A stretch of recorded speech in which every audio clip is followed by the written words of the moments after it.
قابل صد احترام، واجب الاحترام دوستو، بزرگوں، نوجوان ساتھیوں،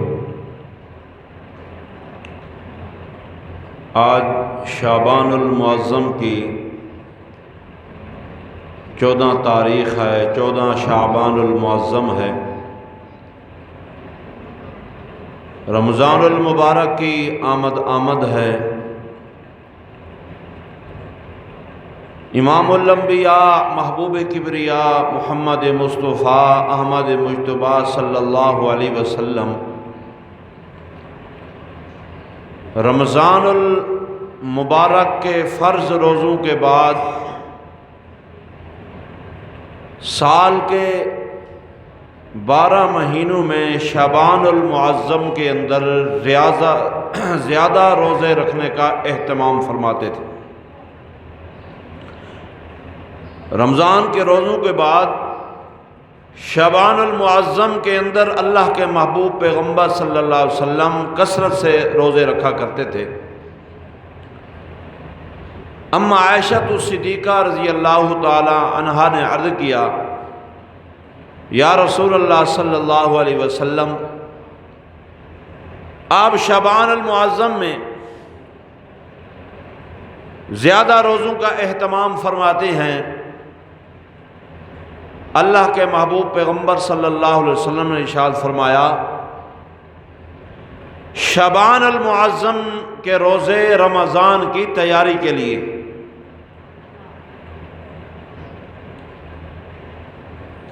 تو شعبان المعظم کی بہت زیادہ فضیلت ہے۔ اللہ کے محبوب پیغمبر صلی اللہ علیہ وسلم نے جو دعا فرمائی رجب کے اندر، اللہم بارک لنا فی رجب و شعبان و بلغنا رمضان، اے اللہ رجب اور شعبان میں برکت ڈال دے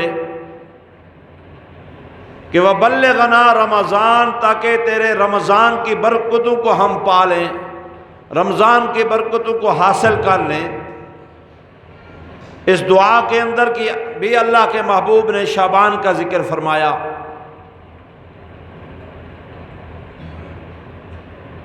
پھر شعبان المعظم کی یہ خصوصیت ہے کہ 15 شعبان المعظم کی رات، جسے شب برات کہا جاتا ہے،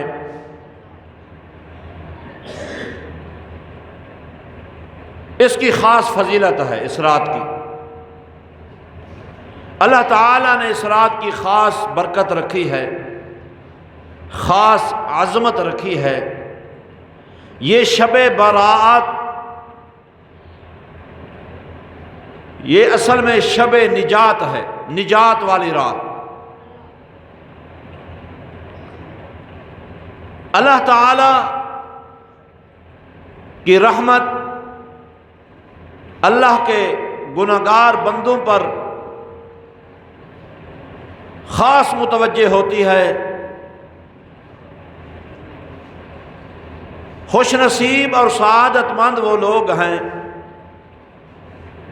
اللہ کے بندے اور بندیاں، مرد عورتیں، جو ان ساعتوں کی قدر کرتے ہیں، ان لمحات کی قدر کرتے ہیں، موقع کو غنیمت جانتے ہوئے اللہ کے سامنے اپنے گناہوں کی معافی مانگتے ہیں، اللہ کے سامنے گڑگڑاتے ہیں، رب کے سامنے روتے ہیں، ان راتوں کی قدر کرتے ہیں۔ فرمایا کہ قوموا لیلہا صوموا نہارہا، فرمایا کہ اس رات کے متعلق ہے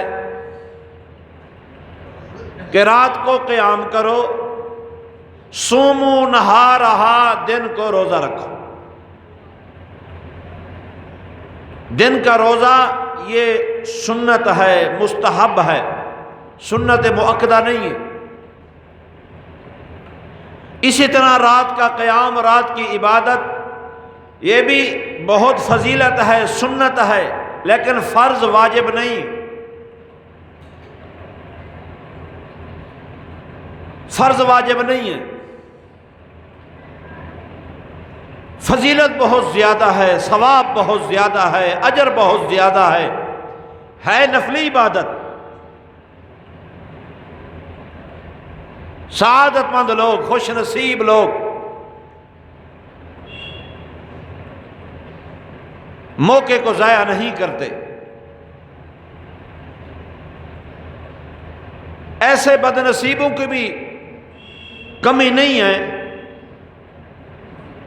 جو نوافل تو نوافل رہے، نفلی عبادت تو نفلی عبادت رہی، سنت اور مستحبات کا درجہ تو وہ درجہ رہا، لیکن فرض کی پابندی نہیں کرتے، فرض کا خیال نہیں رکھتے، فرائض کا خیال نہیں رکھتے، فرض نماز میں کوتاہی کرتے ہیں، غفلت والا معاملہ برتتے ہیں۔ ان کے بارے میں اللہ کا قرآن کہتا ہے اولئک ھم الغافلون، یہ لوگ غافل ہیں۔ اس سے پہلے فرمایا کہ بل ہم اضل، یہ جانوروں سے بھی بدتر ہیں، اپنے آپ کو انسان کہلاتے ہیں، اشرف المخلوقات کہلاتے ہیں، لیکن اس کے باوجود جانور، جنگل کے کتے تو اپنے مالک کا لحاظ کرتے ہیں، اپنے مالک کا خیال کرتے ہیں۔ جسے مالک جانوروں کی مال کی رکھوالی کے لیے مالک نے رکھا ہوا ہے،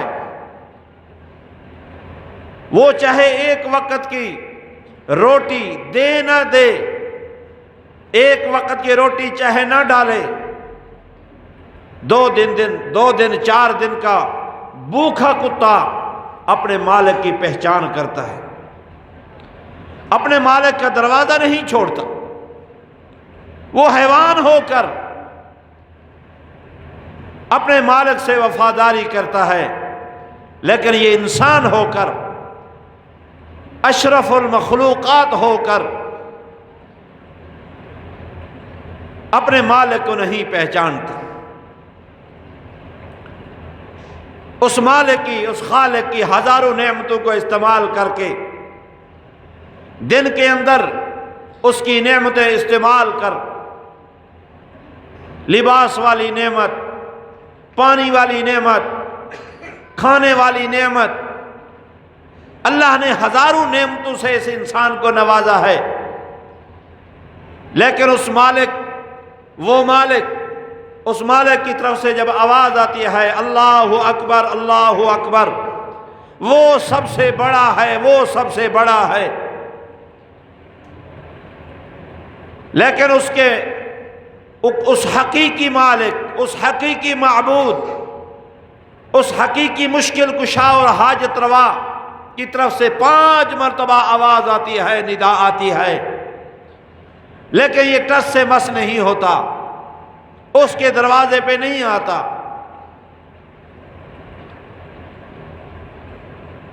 فرائض میں، فرض نمازوں میں، فرض روزوں میں اللہ نے زکوٰۃ فرض کی ہے، اللہ نے استطاعت دیا ہے، اللہ نے حج فرض کیا ہے، فرائض میں کوتاہی کرتا ہے۔ تو میں عرض کر رہا تھا، یہ وہ رات ہے 15 شعبان کی رات، شب برات،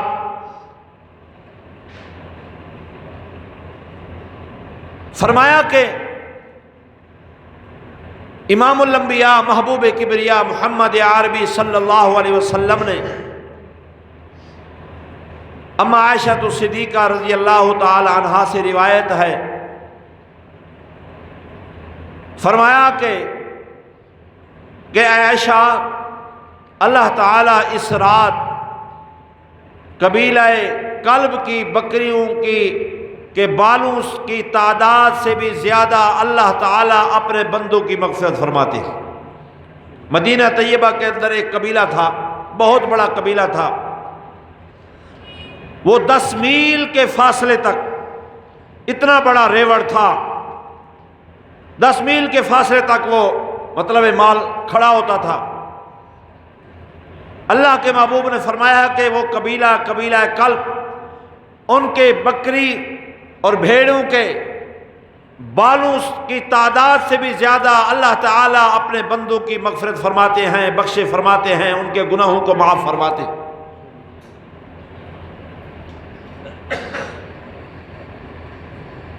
اللہ تعالیٰ نے، اللہ کے محبوب پیغمبر صلی اللہ علیہ وسلم نے اس رات کی فضیلت بیان فرمائی ہے۔ سورۃ الدخان کی ابتدائی آیات مبارکہ مفسرین کرام نے لکھا ہے، یہ جو آیات مبارکہ ہیں جو اللہ تعالیٰ نے قسم اٹھائی ہے اس رات کے متعلق، فی لیلۃ مبارکہ، بے شک ہم نے اتارا اس برکت والی رات میں، کچھ مفسرین کہتے ہیں کہ اس آیت سے مراد، ان آیات و بینات سے مراد لیلۃ القدر ہے۔ رمضان المبارک کی وہ طاق کراتے ہیں۔ کچھ مفسرین کی رائے یہ ہے کہ اس رات سے مراد یہ شب برات کی رات ہے۔ روایات کا کچھ اختلاف ہے، لیکن مفسرین کرام کا اس بات پر اتفاق ہے، اکثر مفسرین کا، کہ اللہ تعالیٰ نے قرآن کے اتارنے کا فیصلہ اس رات میں فرمایا، 15 شعبان کی رات، شب برات کی رات میں قرآن کے اتارنے کا فیصلہ اللہ تعالیٰ نے اس رات میں فرمایا، اور قرآن کو اللہ نے رمضان المبارک میں لیلۃ القدر کی رات میں اللہ تعالیٰ نے اتارا، یعنی اس کی ابتدا کی، اور فرمایا کہ اسی طرح قرآن پاک کو لوح محفوظ سے اللہ تعالیٰ نے آسمان دنیا پر ایک مقام ہے جس کا نام ہے بیت العزت، بیت العظمت، عزت والا مقام، عظمت والا مقام، لوح محفوظ سے اللہ نے قرآن کو اس مقام پر اس رات کو 15 شعبان کی رات کو فیصلہ کیا، اور لیلۃ القدر میں اللہ تعالیٰ نے اتارا۔ پھر اللہ نے 23 سال تھوڑا تھوڑا، حضور مکے میں ہوتے قرآن مکے میں آتا، حضور مدینے میں تشریف فرما ہوتے قرآن مدینے میں آیا، اللہ نے 23 سال تھوڑا تھوڑا اللہ نے اپنے محبوب پیغمبر پر قرآن کو اتارا۔ خیر یہ علمی بات تھی، اللہ تعالیٰ نے قسم اٹھائی، سورۃ الدخان، فرمایا بسم اللہ الرحمن الرحیم،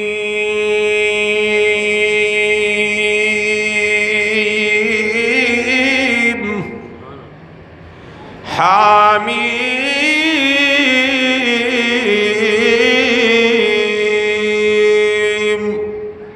والکتاب المبین،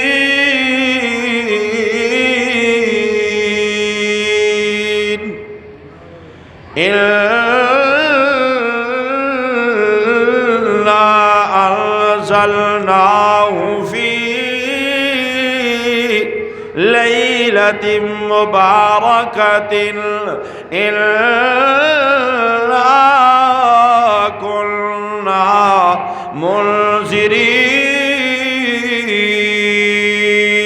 منذرين فيها يفرق كل أمر حكيم أمرا من عندنا إنا كنا مرسلين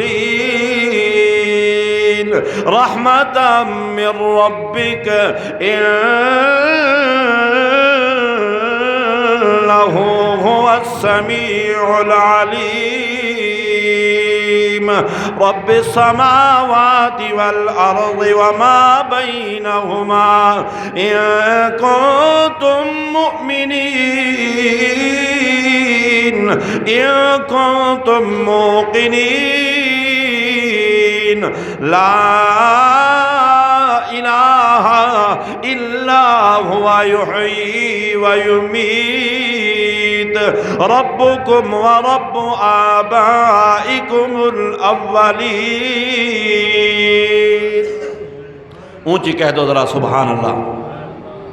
فرمایا کہ والکتاب المبین، قسم ہے اس کھلی کتاب کی، اس واضح کتاب کی، قسم ہے اس روشن کتاب کی.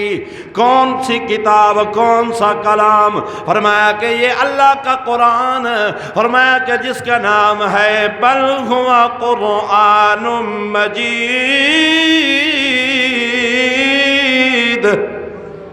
فرمایا کہ یہ برکت والی کلام اللہ کا قرآن. اللہ فرماتے ہیں قسم ہے اس برکت والی کلام کی. انا انزلنا، بے شک انزلنا ہم نے اتارا، فی لیلۃ مبارکۃ، فی لیلۃ مبارکۃ ہم نے اسے اتارا برکت والی رات میں، رحمت والی رات میں. انا کننا منذرین،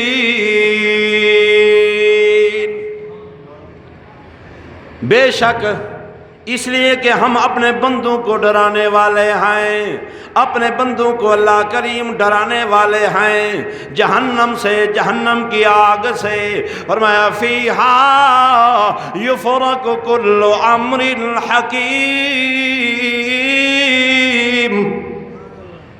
فرمایا کہ ہر قضا اور قدر کا اٹل فیصلہ حکمت پر مبنی، فرمایا کہ اس رات پر طے ہو جاتا ہے. فیہا یفرق کل امر حکیم امرا من عندنا، اس پروردگار عالم کی طرف سے، اللہ کی طرف سے ہر معاملہ طے ہو جاتا ہے. علماء کرام نے لکھا ہے، حدیث مبارکہ میں آتا ہے، فرمایا کہ جس نے اس سال دنیا سے جانا ہوتا ہے اس کا نام بھی فہرست میں آ جاتا ہے، جس نے دنیا میں آنا ہوتا ہے اس کا نام بھی آ جاتا ہے. فرمایا کہ جس کو جتنا رزق ملنا ہوتا ہے اس کا نام بھی لکھ دیا جاتا ہے. اللہ کریم یعنی کہ قضا اور قدر کا اللہ کریم اٹل حکمت پر مبنی اس رات کو فیصلہ فرماتے ہیں. فیہا یفرق کل امر حکیم. اور فرمایا کہ ادھر آدمی بنگلے بنا رہا ہوتا ہے، کوٹھیاں بنا رہا ہوتا ہے، ادھر اس کا نام مردوں کی فہرست میں آ چکا ہوتا ہے. ادھر آدمی باغ لگا رہا ہوتا ہے، ادھر اس کا نام مردوں کی فہرست میں آ چکا ہوتا ہے. اللہ کریم اس رات فرمایا کہ جس کو بیٹے کی خوشخبری سے نوازنا ہوتا ہے، بیٹا دینا ہوتا ہے، اس کا نام بھی لکھ دیا جاتا ہے. جسے بیٹی دینی ہوتی ہے اس کا نام بھی لکھ دیا جاتا ہے. بہت ساری لمبی حدیث ہے. اللہ کریم اس رات کو فیصلہ فرماتے ہیں. علماء کرام نے لکھا ہے پھر اللہ کریم یہ جو درمیان میں مہینہ ڈیڑھ ہے، اللہ کریم وہ عالم الغیب ذات بندے کو دیکھتے ہیں، اس کے اعمال کو دیکھتے ہیں، اس کے چال و چلن کو دیکھتے ہیں. فرمایا کہ پھر لیلۃ القدر میں فرمایا کہ وہ فیصلہ پکا ہو جاتا ہے. اللہ کا قرآن کہتا ہے انا کننا مرسلین،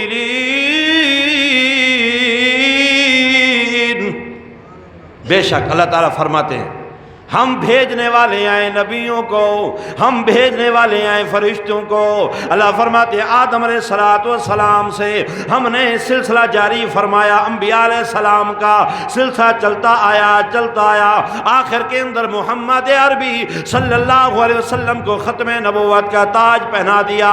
محمد عربی وسلم کی ذات اقدس پر نبوت کا سلسلہ، رسالت کا سلسلہ ہم نے ختم کر دیا، مہر لگا دی. ما کان محمد محمد ابا احد من رجالکم ولکن رسول اللہ وخاتم النبیین۔ فرمایا کہ رحمت من ربک، میں صرف ترجمہ کر رہا ہوں کیونکہ تفصیل کا وقت نہیں، اگر ایک ایک آیت پر تفصیل بیان کریں، ایک ایک آیت 1 گھنٹہ مانگتی ہے، تفسیر ہے اس میں، بڑی تفسیر ہے اور تفصیل ہے۔ فرمایا کہ رحمت من ربک، یہ بھی تیرے رب کی مہربانی ہے، اس مالک کا کرم ہے، اس کی رحمت ہے۔ فرمایا کہ انہ هو السمیع العلیم، بے شک وہ سمیع بھی ہے، وہ علیم بھی ہے، وہ بصیر بھی ہے، وہ جاننے والا بھی ہے، فرمایا کہ وہ سننے والا بھی ہے۔ اللہ کے محبوب پیغمبر صلی اللہ علیہ وسلم، اما عائشہ صدیقہ سے روایت ہے، حضرت علی، حضرت ابو موسیٰ اشعری، 3 صحابہ سے روایت ہے۔ فرمایا کہ اما عائشہ صدیقہ فرماتی ہیں یہی 15 شعبان کی رات تھی، محبوب پیغمبر صلی اللہ علیہ وسلم میرے بستر پر آئے، تھوڑی دیر آرام کیا، اماں فرماتی ہے تھوڑی دیر کے بعد میں نے دیکھا محبوب پیغمبر موجود نہیں۔ اماں صدیقہ فرماتی ہے مجھے فکر لاحق ہو گئی، میں نے سمجھا باری تو آج میری ہے، لیکن پیغمبر اسلام شاید کہ کسی دوسری ازواج مطہرات کے ہاں گئے ہوں گے، تشریف لے گئے ہوں گے، کسی دوسری بیوی کے ہاں چلے گئے ہوں گے۔ میں نے ادھر تلاش کیا، محبوب پیغمبر نہ ملے، میں دوڑ پڑی، چل پڑی، آقا صلی اللہ علیہ وسلم کو دیکھا جنت البقیع میں، پیارے پیغمبر صلی اللہ علیہ وسلم اللہ کے سامنے رو رہے ہیں، گڑگڑا رہے ہیں، اپنی امت کے لیے استغفار فرما رہے ہیں۔ تھوڑی توجہ فرماؤ، اپنی امت کے لیے استغفار فرما رہے ہیں۔ اماں صدیقہ فرماتی ہے میں بھی کھڑی ہو گئی، حضور کی دعا میں میں شریک ہو گئی۔ آقا کریم نے اتنی لمبی دعا مانگی، 3 مرتبہ میں نے ہاتھ نیچے کیے، پھر میں نے اوپر کیے، 3 مرتبہ آقا نے اتنی لمبی دعا مانگی۔ جب میرے آقا نے دعا کو ختم کیا، حضور صلی اللہ علیہ وسلم تشریف لائے حجرہ مبارک کی طرف۔ اماں صدیقہ فرماتی ہے میں بھی دوڑ پڑی، دوڑتی ہوئی میں حجرہ میں آئی، پیارے پیغمبر تشریف لائے۔ آمنہ کے در یتیم نے فرمایا عائشہ تیرا سانس کیوں چڑھا ہوا ہے، تیرا سانس پھولا ہوا ہے، تو نے دوڑ تو نہیں لگئی؟ اماں صدیقہ عرض کرتی یا رسول اللہ آپ رو رہے تھے، اپنی امت کو یاد فرما رہے تھے، آپ کی دعا میں تیری عائشہ بھی شریک تھی۔ کہہ دو سبحان اللہ، میں بھی شریک تھی۔ محبوب پیغمبر صلی اللہ علیہ وسلم نے ارشاد فرمایا عائشہ آپ کو معلوم ہے، آپ کو پتہ ہے یہ وہ رات ہے 15 شعبان کی رات ہے۔ فرمایا کہ اللہ کی رحمت اتنا جوش میں ہوتی ہے، رب کی رحمت اتنا جوش میں ہوتی ہے، اللہ کریم اپنے سارے بندوں کی اتنی تعداد میں بخشے فرماتے ہیں جتنا کہ قبیلہ کلب کے بکریوں کے بال اسے بھی زیادہ بخشے فرماتے ہیں۔ اللہ کے محبوب نے فرمایا کچھ بد نصیب ایسے بھی ہیں، فرمایا کہ اللہ کریم اس رات بھی ان کی بخشش نہیں فرماتے، ان کی کہ اللہ کی طرف سے معافی کا اعلان نہیں ہوتا۔ وہ بد نصیب کون ہے؟ اللہ کے محبوب پیغمبر صلی اللہ علیہ وسلم نے فرمایا پہلے نمبر پر وہ مشرک ہے جو اللہ کی ذات و صفات میں شریک کرتا ہے، مشرک کی بخشش نہیں ہوتی۔ فرمایا کہ دوسرے نمبر پر والدین کا نافرمان ہے، فرمایا کہ تیسرے نمبر پر کینہ رکھنے والا، بغض رکھنے والا، فرمایا کہ چوتھے نمبر پر حسد کرنے والا، فرمایا کہ 5ویں نمبر پر فرمایا کہ یہ چادر ہے، یہ سلوار ٹخنوں کے اوپر رکھنے والا، فرمایا کہ متکبر شخص کی بخشش نہیں ہوتی۔ 6 نمبر پر اللہ کے محبوب نے فرمایا شراب کا عادی، شراب خور، فرمایا کہ شرابی آدمی کی اس رات بھی بخشش نہیں ہوتی۔ ایسی برکت والی رات میں ایسے لوگ محروم رہتے ہیں، چاہے جتنی مرضی عبادت کریں، جتنی مرضی تلاوت کریں، ریاضت کریں، لیکن اس رات میں وہ محروم رہتے ہیں۔ تو میں بات کو ختم کرتا ہوں میرے مسلمان بھائیوں، اللہ تعالیٰ نے اس رات کو، یہ رات جلوے والی رات ہے، لوگوں نے نقطے کو کھا لیا، اس کو حلوے والی رات بنا دیا، حلوے کے لیے اسے مخصوص کر دیا۔ یہ حلوے والی رات نہیں ہے، یہ جلوے والی رات ہے، یہ آتش بازی کی رات نہیں ہے، یہ سرفرازی کی رات ہے، یہ فساد کرنے کی رات نہیں ہے، یہ اللہ کو یاد کرنے کی رات ہے۔ وہ رحمت، اس کی رحمت جوش میں ہوتی ہے۔ فرمایا کہ غروب آفتاب سے لے کر طلوع فجر تک فرمایا کہ یہ منظر ہوتا ہے، یہ کہ کیفیت ہوتی ہے۔ فرمایا کہ اس کی رحمت آسمان دنیا پر اللہ خود آواز لگاتے ہیں، حل من مستغفرین، کوئی ہے مجھ سے معافی مانگنے والا، گناہوں کی معافی مانگنے والا، کوئی ہے بیمار صحت مانگنے والا، کوئی ہے زندگی مانگنے والا، کوئی ہے اپنے والدین بزرگوں کی مغفرت مانگنے والا۔ اللہ کی رحمت آواز لگاتی ہے، اس نے تو آواز لگائی ہے، اس کی رحمت تو عام ہے۔ فرمایا کہ قل یا عبادی الذین اسرفوا علی انفسہم لا تقنطوا من رحمت اللہ ان اللہ یغفر الذنوب جميعا انہ هو الغفور الرحیم۔ فرمایا کہ لا تقنطوا، میرے رحمت سے مایوس نہ ہونا، ان اللہ یغفر الذنوب جميعا، تیرے اتنے گناہ ہو جائیں، فرمایا اتنا زیادہ گناہ ہو جائیں، فرمایا کہ میرے در رحمت پہ آ تو صحیح، تیرے آنے میں دیر ہو سکتی ہے، میرے راضی ہونے میں دیر نہیں ہو سکتی، لیکن یاد رکھنا شرک کے قریب نہ جانا، شرک نہ کرنا، اللہ کے ذات و صفات میں کسی کو شریک نہ کرنا۔ بابا بلے شاہ رحمت اللہ علیہ نے لکھا ہے کہ علم پڑھے شریف نہیں ہوندے، علم پڑھے اشراف نہیں ہوندے، جڑے ہومن اصل کمینے شوم کنو خیرات نہیں ملدی، توڑے ہومن اس لکھ دا خزینے، شوم کنو خیرات نہیں ملدی، توڑے ہومن اس لکھ دا خزینے، پتل پلیت نہیں بندا سونا، توڑے جڑیے لال نگینے، پتل پلیت نہیں بندا سونا، توڑے جڑیے لال نگینے، بن توحید دے بلیا، بن توحید دے بلیا جنت نہیں ملدی، توڑے مریے شہر مدینے، توڑے شہر مدینے موت آ جائے، مکے موت آ جائے، حضور کے شہر میں موت آ جائے، یہ شرک کی ملاوٹ ہے، یہ شرک کرنے والا ہے، قبروں پر وہ چڑھاوے چڑھانے والا ہے، شرک کرنے والا ہے، بزرگوں کو نیک بندوں کو خدا کے ذات و صفات میں شریک کرنے والا ہے، اس کی کوئی عبادت قبول نہیں ہے۔ اللہ پاک مجھے بھی آپ کو بھی ہر مسلمان کو اللہ تعالیٰ ان راتوں کی، ان ایام کی، ان ساعتوں کی اللہ قدر دانی کی توفیق عطا فرمائے۔ وآخر دعوانا الحمدللہ رب العالمین۔